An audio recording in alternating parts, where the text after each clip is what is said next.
products in the database in this controller function that is called get products. Alright, so this is actually a quite short video.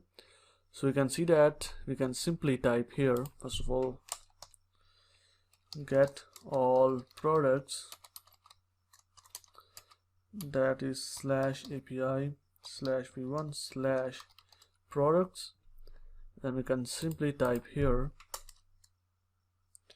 cons products equals to await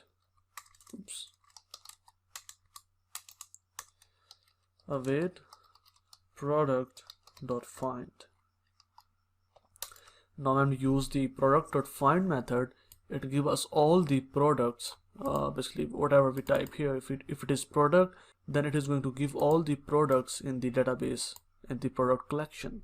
Alright, so now we can simply type here, instead of message we can simply type here products, like that. Actually, you can also type here like count, that is products dot length, just to show you. So now if I simply save it, and I think we already have added it right here. Okay,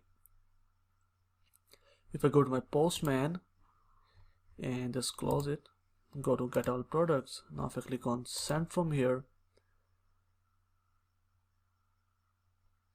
so we have to start the server first of all. So npm run dev.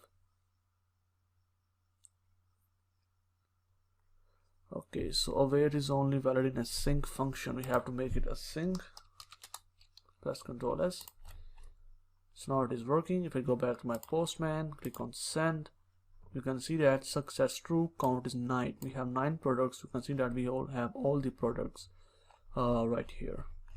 Okay, so now this route is also working properly. We are getting all the products. Now this route actually looks quite simple, but actually it is not, because we also have to add the functionality of the pagination, search and filter.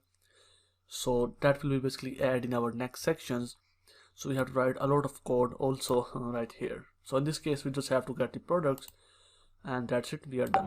Okay, so my next video I want to handle that we want to get details of a specific product by its ID. Okay, so I will do that in my